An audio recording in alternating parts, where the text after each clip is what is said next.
Erika, para considerar a una campaña como exitosa, ¿qué es lo que debe tener? Ajá, nosotros para considerar una colecta exitosa en relación a números, a lo que es el resultado final, nosotros consideramos que una colecta debe tener mínimo 40 donantes, ya ahora sí como va la redundancia, que donaron, 40 personas que donaron.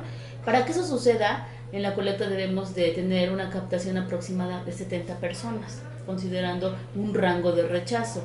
Entonces, para que nosotros digamos, esta campaña fue muy buena y también depende de varios factores. Las colectas, por ejemplo, tenemos universidades en donde los resultados rebasan estos 40. Tenemos universidades donde tenemos resultados de 90, de 80 donantes, pero también todo depende de la magnitud de la institución en donde estemos.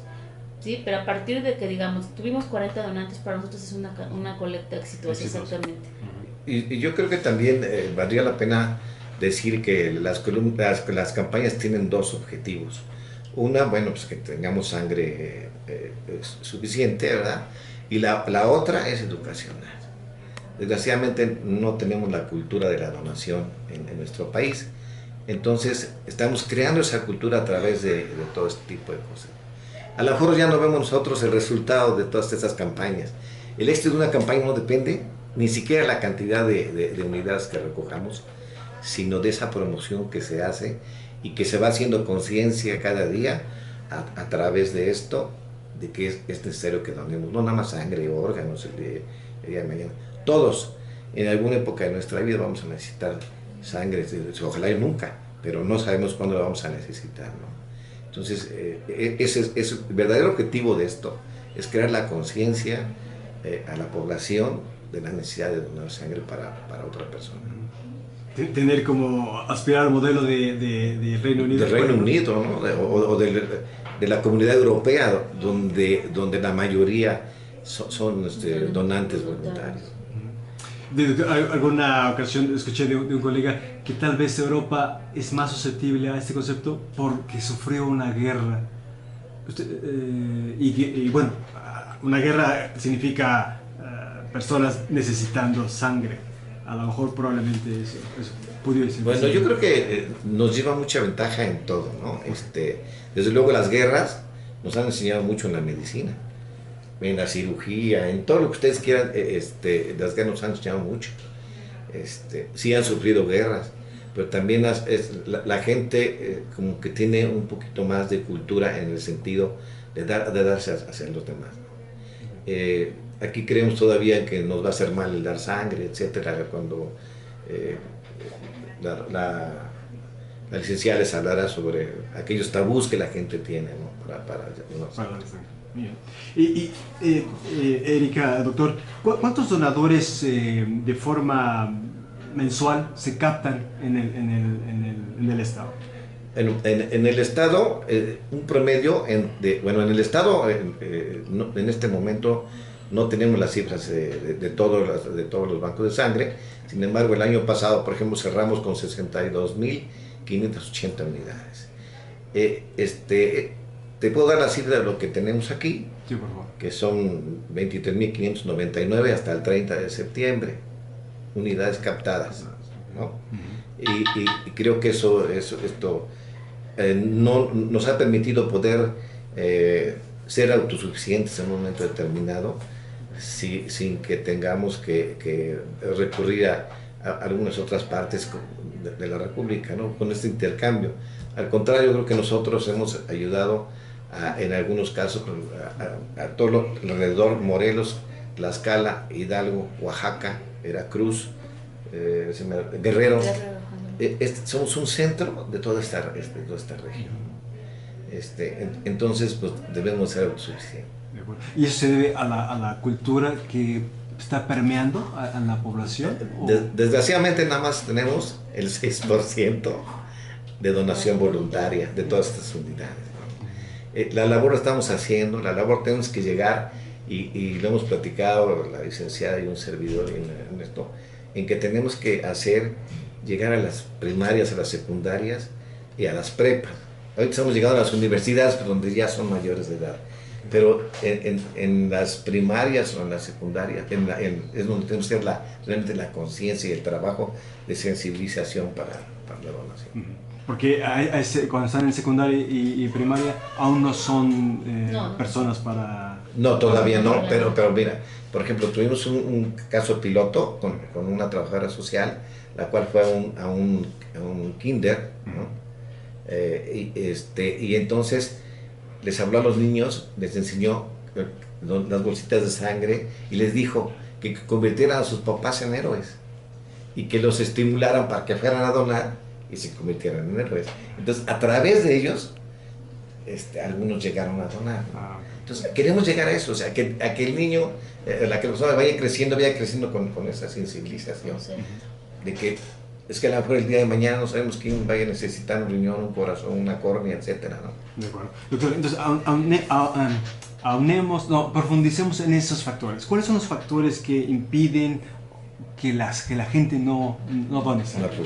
Ok, mire, algo importante, y retomando un poquito de lo que acaba de decir el doctor, es importante decir que sí, necesitamos llegar desde lo que es en una edad temprana. Nosotros en las universidades, lógicamente, ya encontramos personas o modelos de chicos en donde ya llevan muy arraigadas sus ideas, ¿no? Y si empezamos con esas edades tempranas en la secundaria, en la preparatoria, lo más factible y lo más viable es que en la universidad ellos ya vayan convencidos de que tienen que donar sangre. ¿Por qué? Por la mayoría de edad. Pero aún así nos encontramos con factores muy negativos. O sea, la gente de primera instancia tiene muchos tabús. Aun cuando existe el internet y existen muchos medios de comunicación que nos dan información abierta, aún así la gente tiene todavía muchos tabús. El que me vayan a contagiar de algo, el que voy a subir de peso, el que qué tal si me pasan alguna enfermedad, me sucede algo. Hay muchos tabús todavía en los chavos. Nosotros lo escuchamos y vaya, se nos hace increíble, pero todavía es cierto. Al grado de que a veces también los propios padres de familia no les permiten a los jóvenes llevar a cabo este acto, ¿no? ¿Por qué? Pues porque también los papás tienen miedo, pero esto es por falta de información. Y bueno, también existe el amarillismo, ¿no? Bueno, ¿y qué le van a hacer a mi sangre? Ustedes la venden, ¿a dónde la van a vender? Y yo la regalo. Nos ha tocado todavía información de ese estilo. El amarillismo en relación a lo que es todo lo que es la donación de sangre. Entonces, eso yo creo que es la parte básica, la falta de información en relación al tema. Nosotros, por ejemplo, el Centro Estatal aparece en los medios lo que es el Día Mundial del Donante, cuando existen así eventos, pero yo creo que nos falta todavía más informarnos en relación a qué me va a pasar, qué me va a suceder. Nosotros con los jóvenes les decimos, mira, no te preocupes, entendemos tu miedo, entendemos tu temor, entendemos tus ideas. Yo les digo, solamente te pido que te acerques a la colecta y veas de lo que se trata el proceso. Porque el día de mañana, como dice el doctor, a todos nos va a tocar donar, o sea, no va a ser algo que queramos, ¿no? La idea y la meta, bueno, como en un futuro, es que por la donación sea completamente voluntaria. Entonces a todos nos va a tocar. Y si no es voluntario, va a tener que ser a fuerza por algún familiar. Entonces eso es lo que hacemos a los chicos. Y pues además también les damos a conocer los beneficios que tiene el ser donador voluntario, ¿no? Esos son beneficios, es diferente a que el donante sea un donante familiar, un donante de requisito, a que tú llegues a una colecta o llegues aquí al Centro Estatal a donar de manera voluntaria. O sea, es totalmente diferente, empezando porque, bueno, pues no se fila, y de segunda instancia se les hace acreedores a un seguro de sangre. Esa parte tampoco el público pues la sociedad lo conoce, ¿no? ¿Qué es un seguro de sangre? Un seguro de sangre se aplica de la siguiente manera. Aquel donador voluntario se le hace extensivo y se le da una credencial en donde viene personalizada con su nombre, su grupo sanguíneo y las fechas en las que la persona ha donado, ¿sí? De primera instancia, el seguro de sangre solamente te cubre a ti, o sea, al portador de la carnet. Después de tu cuarta donación de sangre, entonces ya pasa a formar parte de tus familiares directos, ¿sí? De tu papá, mamá, hermanos, esposo, esposa e hijos, ¿sí? ¿Qué pasa? Si tú llegaras a requerir de unidades de sangre por alguna cirugía o algún accidente, Secretaría de Salud se compromete a entregarte los paquetes de sangre que requieras sin ningún problema de donadores. Eso es un seguro de sangre. Y la verdad es que nosotros siempre les decimos, pues más vale tener el seguro y no ocuparlo, a no tenerlo y andar corriendo y buscando donantes por todos lados. Por otro lado, pues el compromiso por parte del gobierno federal para el 2020 es que sea el 100% de donación voluntaria y para el 2018 el 50%. Entonces, estamos ya sobre el tiempo, esperamos alcanzar la fecha, esperamos que realmente logremos los objetivos que tanto la Organización Mundial de la Salud como la Organización Panamericana de la Salud se han puesto de acuerdo con nuestro gobierno federal, ¿no? Estamos trabajando, ojalá que podamos hacerlo. Todos pueden recibir, donantes, voluntarios, todos los bancos de sangre. Anteriormente estaba en la creencia de que no, hoy todos los bancos de sangre pueden recibir donantes. Doctor, y ahora aquellos médicos y personas que trabajando en el sector salud nos están escuchando, ¿qué les plantearía para que ellos sean un factor determinante y estimulen la donación? Bueno, yo creo que también que creen conciencia de que estimule a su gente para que sean donantes voluntarios. Pero también, pues, que lean un poquito de medicina transfusional para saber exactamente cuándo indicar una transfusión y cuándo no hay que indicarla, ¿no? Cuándo hay que indicar determinado hemocomponente, ¿no? Porque a veces nos piden plasma cuando el problema es, por ejemplo, de factor 8, ¿no? En lugar de plasma, dar un crioprecipitado o factor 8, ¿no? O sea, dar el hemocomponente que debe ser al paciente adecuado, al paciente en la dosis adecuada, el tiempo adecuado y si lo requiere o no lo requiere.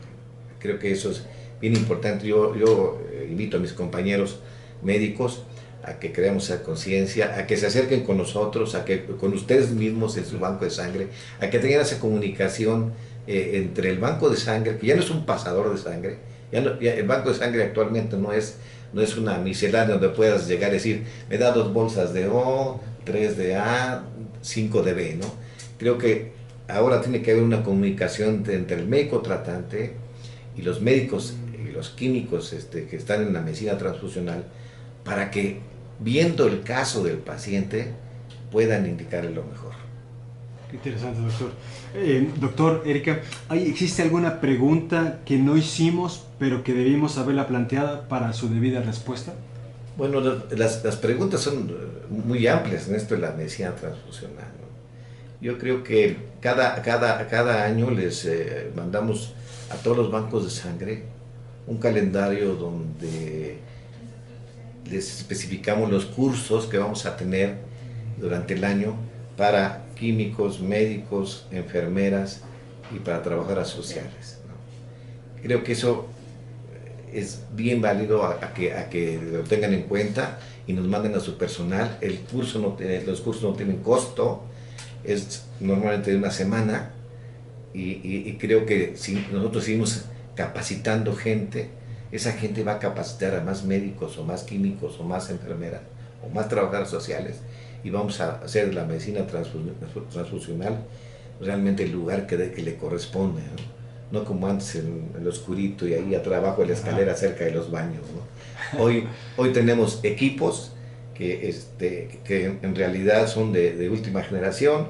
Estamos haciendo biología molecular a nuestras unidades para tener un poco más de seguridad en cuanto a las enfermedades como el VIH, la hepatitis B y la hepatitis G.